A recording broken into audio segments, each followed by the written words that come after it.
Hello la compagnie. Aujourd'hui, je vais vous parler de la sélection jeunesse du Quai du Polar. Ouais vas-y, c'est quoi ce truc? Le Quai du Polar est un festival de romans policiers qui se déroule sur Lyon. Cette année, il est organisé le 1er, le 2 et le 3 avril au Palais du Commerce. À propos, si vous souhaitez me voir lors de cet événement, je serai sur le salon le vendredi après-midi et le samedi. Mais depuis quand tu nous parles de polar, toi? Si vous n'avez pas vu ma dernière vidéo, je travaille dans une école et cette école est partenaire du Quai du Polar. Avec mon école, nous allons participer au vote et à la sélection du prix Jeunesse 2016. Ouais, vas-y, let's go les amis. Pour le premier livre, je vais vous présenter Cornichon Jim de Benjamin Desmares aux éditions du Rouergue. Victor est un enfant comme les autres, il a 10 ans, il est en CM2, sauf qu'un soir, quelqu'un vient à sa porte et demande Cornichon Jim. Victor hallucine, c'est le nom qu'il s'est donné durant un week-end où il jouait au détective avec Clémence, une fille qui habitait dans sa rue. Il va s'en suivre toute une aventure, car la personne qui est venue le voir n'est autre que Émile, le fils de la directrice, Madame Vico. Et Émile veut que Cornichon Jim découvre ce que cache sa mère. Mon avis, c'est long. C'est long, c'est long, c'est long. Ouais, ça va, on a compris, hein. J'ai réussi à lire 100 pages et j'ai l'impression d'en avoir lu 300. L'histoire est sympa, drôle, mais trop compliquée. Il y a trop de personnages, trop d'informations à digérer à la fois, et ça crée un méli-mélo dans ma tête qui me fait perdre toute l'intrigue. Transition. Je vous parle ensuite d'une BD album. Les enquêtes de Mirette, bavure sur la côte d'Azur. Désolé d'avoir piqué l'accent du sud de Kevin Crouton, mais c'était un peu pour résumer le livre. Alors résumé s'il te plaît. Ce livre est, pour moi, un navet. Mirette et son chat-assistant. Ouais, chat-assistant, yeah.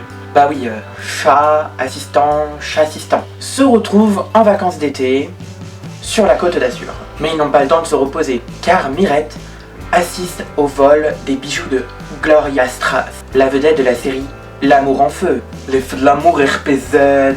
Ils vont partir à la poursuite du malfaiteur. Bon, comment rester poli?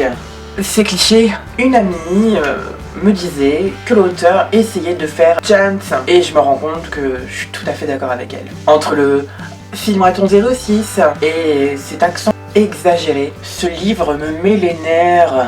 Vraiment, l'histoire est bof, mal construite. À un moment, Mirette va devoir fuir un gars qui l'amène en voiture, on ne sait pas trop pourquoi, on ne sait pas trop où. Et voilà, elle doit le fuir. Il n'y a aucun sens. Aucun. Zéro. Nada. Le seul aspect à peu près positif, c'est les dessins. Et encore. Ah oui, j'ai oublié. Dans ce livre, il y a des références aux autres livres de la saga, parce que oui, j'ai appris que c'était une saga. Et moi qui déteste un peu la pub, vous voyez, ça passe pas. Et il y a aussi une disposition particulière. Il y a des pages qui s'ouvrent comme ça, là, mais sans aucune raison. Ça n'apporte strictement rien à l'histoire. Je me dis que le dessinateur n'avait peut-être pas été rémunéré assez et voulait rajouter des choses pour qu'il puisse avoir un peu plus de pépettes. Bref, je vous le déconseille fortement. Heureusement, on continue. Et cette fois-ci, avec mon coup de cœur de cette sélection jeunesse. 10 minutes à perdre de Jean-Christophe Tixier aux éditions...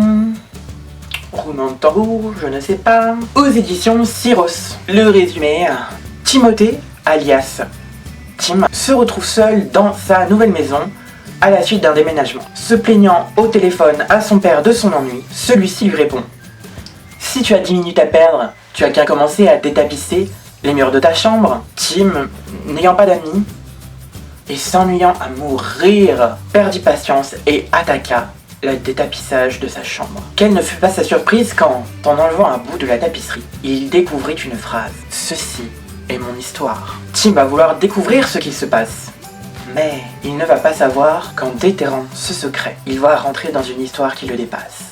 Mon avis...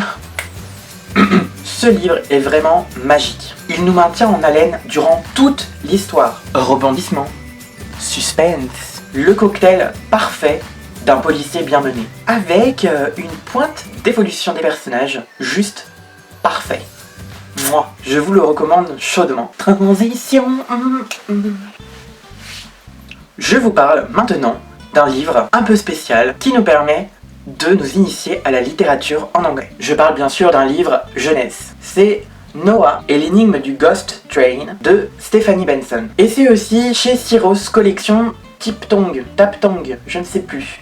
C'est une histoire vraiment courte qui allie enquête et voyage. Noah, un élève français, part en Irlande voir sa correspondante Fiona. Mais Noah n'est pas content. Il voulait avoir un correspondant avec qui il allait parler de foot et de trucs de garçon. Avec Fiona, il allait forcément s'ennuyer. Mais lors de leur rencontre, Fiona va vraiment l'étonner. En l'emmenant dans le train fantôme, une pierre va tomber dans la capuche de Noah. Et ils vont mener l'enquête. Quelle est cette pierre?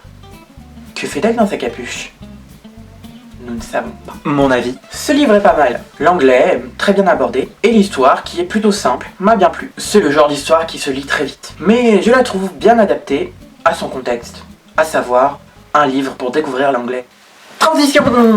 Parlons maintenant du dernier livre. Cette fois-ci, c'est une saga et nous découvrons le premier tome. Lucille Fine-Mouche et le balafré. Le premier tome est La Dimension Chronogir. Et là, j'ai carrément oublié l'auteur et la maison d'édition. Donc c'est de Juliette Valéry et c'est aux éditions Actes Sud Junior. Lucille Fine-Mouche est une détective privée chez 3ID.